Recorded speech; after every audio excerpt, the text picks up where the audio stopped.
Salve, doutores! Meu nome é William Reis e hoje a gente vai estar dando continuidade ao nosso mini curso de análise fundamentalista que eu estou trazendo aqui para vocês do YouTube, tá bom? E aí, essa aula ela foi dada para os nossos alunos, os alunos ali do Escola de Investidores, eu fiz ela pelo Zoom e agora eu estou democratizando, trazendo aqui esse material para todos nós, né?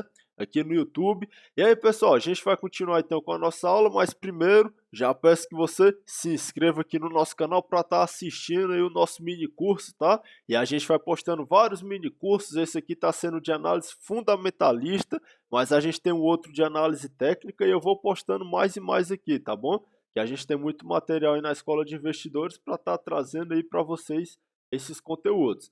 Caso você queira saber um pouco mais e queira falar comigo pessoalmente, entra lá no Instagram e fala comigo pelo direct, que aí eu passo o meu contato e a gente vai estreitando relacionamento, tá bom? E aí peço que você já siga a gente lá no nosso Instagram e aí entre em contato comigo, beleza? E aí, doutores, vamos seguindo aqui na nossa aula de análise fundamentalista e aí vamos continuar onde paramos na aula passada e aí é o seguinte.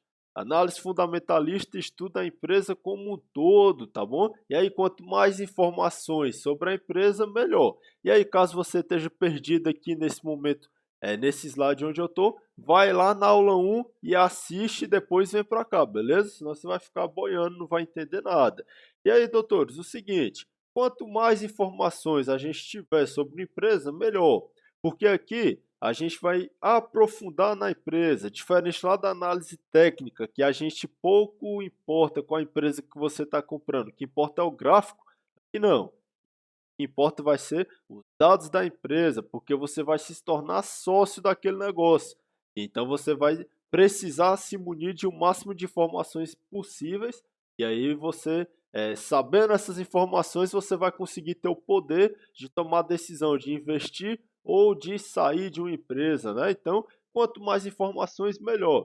E aí, uma forma de a gente conseguir pegar essas informações é entendendo de contabilidade. E aí, a contabilidade é a linguagem dos negócios. Então, do mesmo jeito que você já deve ter escutado aí, que aprender inglês fundamental na sua profissão, é fundamental para você crescer. Aprender contabilidade é fundamental nos negócios. E aí, se você quer ser ali um cara que quer entender uma empresa, quer estudar, conhecer mais sobre aquela empresa, você vai precisar entender da linguagem dos negócios, que é a contabilidade. E aí a contabilidade não é a melhor coisa do mundo, mas também não é impossível, não é tão difícil assim. Se você se esforçar, você consegue entender, tá bom? E aí você não precisa ser um contador, especialista, nada disso. Entende o básico e com o básico você consegue estar fazendo ali as suas compras, tá bom? E aí a contabilidade ela vai se utilizar de balanços ali, tá? De relatórios patrimoniais para estar te munindo ali de informações. E aí ela vai te mostrar ali a situação patrimonial daquela empresa, a situação financeira, como que está o caixa daquela empresa. E aí, se você souber ler aqueles relatórios contábeis, você consegue saber se aquela empresa está boa das pernas, se está ruim, se vai crescer, se não vai, se está endividado ou não, se o endividamento está crescendo ou se o lucro está crescendo. Você consegue saber isso tudo só olhando aqui aqueles balanços. E aí, consequentemente, você consegue saber se aquela gestão está sendo boa ou não para a empresa, né? Então veja que a contabilidade é bem interessante. Sem nunca pisar na empresa, você consegue ter uma série de informações, tá? E aí a contabilidade tem um monte ali de relatórios, tá? É um monte de balanços, mas eu só vou trazer dois demonstrativos aqui para a gente, que vai ser o balanço patrimonial, o PP aqui, tá? E a DRE, que é a demonstração de resultado do exercício. E aí o balanço patrimonial, ele vai trazer para mim o retrato atual da empresa, certo? Como que a situação patrimonial está naquele momento ali. Então veja que ele é algo que ele é estático, certo? Ele vai mostrar aquele momento. Então se você pegar um balanço da empresa de hoje, e se você olhar o de uma semana seguinte, já vai mudar algumas coisinhas. O caixa mudou, às vezes a empresa comprou alguma coisa nesse meio tempo. Então é algo que é estático, ele não vai oscilando tanto. E a gente tem também a DRE. A DRE, ele vai ali mostrar para a gente de maneira resumida como que tá as operações daquela empresa. Aí ela vai confrontar ali as receitas menos as despesas, os custos e despesas, para ver se essa empresa está dando lucro ou não, né. Então ele é bem importante ali também no nosso dia a dia, beleza? Então por isso que eu trouxe só esses 2, mas tem vários aí que a gente precisa, entender um pouco, mas o principal para o investidor geral são esses 2 aqui. Balanço patrimonial e o DRE, né, demonstração do resultado do exercício. E aí como que funciona ali a estrutura de um balanço patrimonial? Ela vai pegar então de um lado ali vai ter os ativos de uma empresa, do outro lado vai ter os passivos de uma empresa. Os ativos vão ser todos os bens e direitos que aquela empresa tem. Então um bem que a empresa pode ter, às vezes um galpão, às vezes ali o computador que aquela empresa tem é um bem, carro, um maquinário ali industrial, são bens físicos que aquela empresa tem, direitos que a empresa tem. Às vezes ela prestou um serviço ali para um cliente e aí esse cliente está devendo para essa empresa, então eu tenho um direito ali a receber, certo? Então veja que é um direito que a empresa tem. Quando alguém utiliza ali a logo daquela empresa, né, fez um patrocínio, ela tem um direito ali a estar recebendo algo. Essa parte é o ativo então da empresa, são os bens e direitos que ela tem. Só que como que você financia isso tudo aqui? Você vai precisar pegar dinheiro em uma ponta, certo? Então aqui vai entrar o passivo, que são as obrigações da empresa. E aí toda empresa ela só tem 2 formas de se financiar. Ou ela vai pegar dinheiro emprestado de terceiros, ou ela vai pegar dinheiro dos sócios, tá? Então, você tem essas 2 formas, e aí o passivo vai ser as obrigações. Então, se você pegou dinheiro com o banco, então você pegou dinheiro com terceiros, e aí você pegou dinheiro do banco para comprar um maquinário, e esse maquinário você produzir, vender e ganhar seu dinheiro. Mas veja, você comprou esse maquinário com dinheiro do banco, você vai precisar pagar o banco, então o banco vai ser uma obrigação sua. Ou então, se você tem uma ideia de um negócio e você não tem dinheiro, e aí você chamou um colega seu que tem dinheiro para ser sócio. Então você precisa depois devolver esse dinheiro para ele em forma de dividendo, né?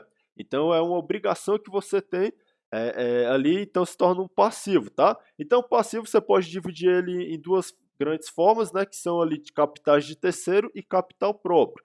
O passivo vai ser a origem dos recursos e o ativo vai ser o destino desses recursos, tá?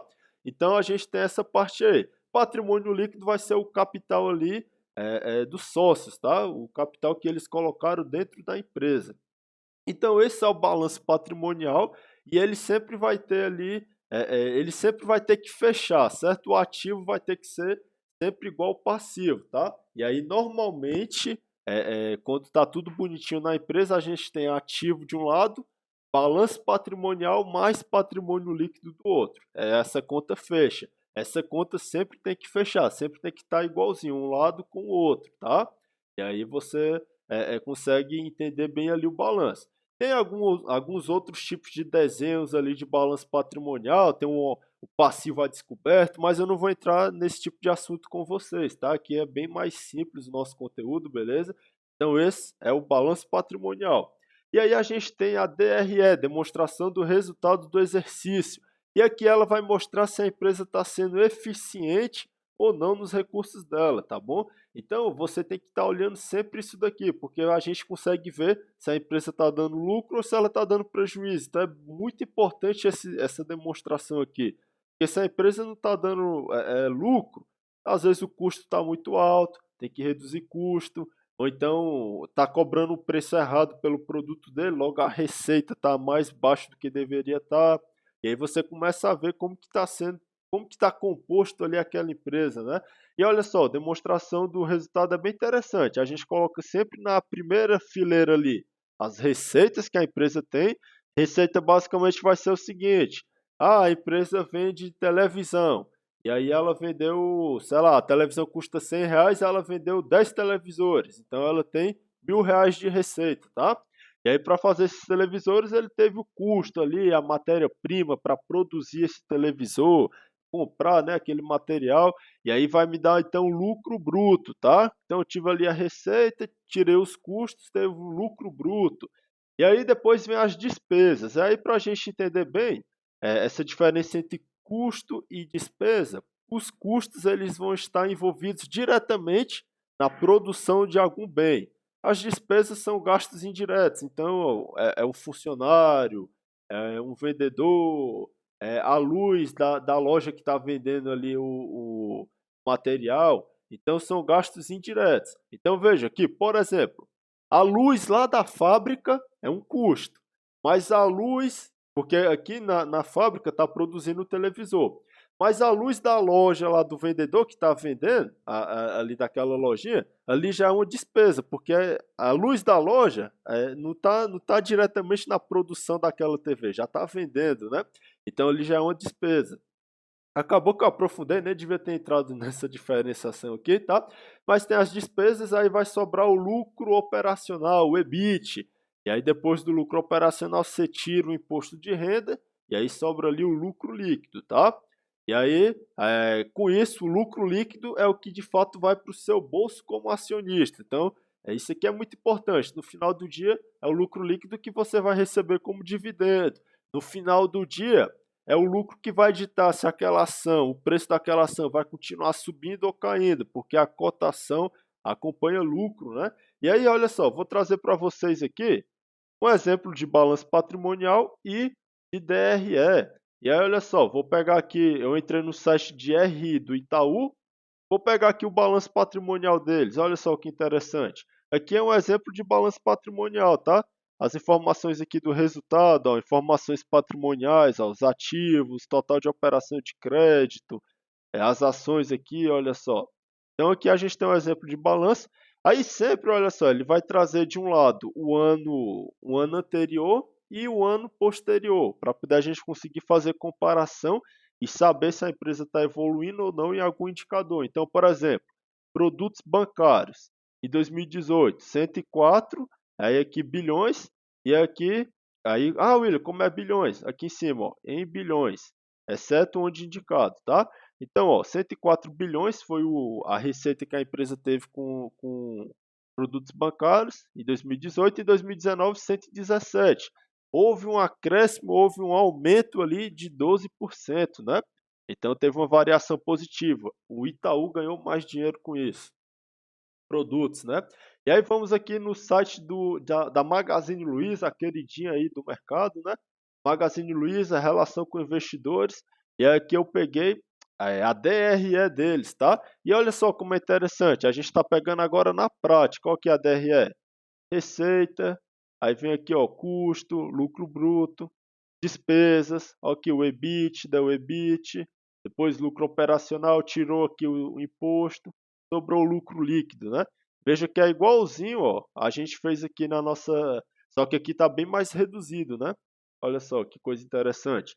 E aí, do mesmo jeito, você consegue ver a variação do ano anterior com esse ano. Então, olha só, a receita de Magazine Luiza cresceu bastante. Vamos ver o custo, olha só, eles conseguiram reduzir o custo deles. As despesas também, ó, de uma maneira geral, eles conseguiram reduzir bastante. Só que lá no final, o lucro líquido deles subiu 2% em relação ao ano anterior, certo? Mas então veja que cresceu um pouquinho ali a empresa, né? E aqui é a DRE ali da companhia, beleza? Então, pessoal, vou ficando por aqui, tá bom? Se você tiver gostado dessa nossa aula, do nosso mini curso de análise fundamentalista, peço que você se inscreva aqui no nosso canal, tá bom? Para dar aquela moral pra gente. E é isso daí, doutores. Muito obrigado por ter ficado até o final. Quem ficou até agora é um guerreiro ou uma guerreira, tá bom? Normalmente o pessoal já sai antes, né? Então, muito obrigado por ter ficado até aqui. Se inscreve no nosso canal para dar aquela moral pra gente, curte, tá? Compartilhe com aquele seu colega que está estudando sobre análise fundamentalista e já segue a gente no Instagram, porque a gente posta muito conteúdo lá também, beleza? Então é isso daí, doutores. Muito obrigado pela atenção. Valeu, até a próxima aula.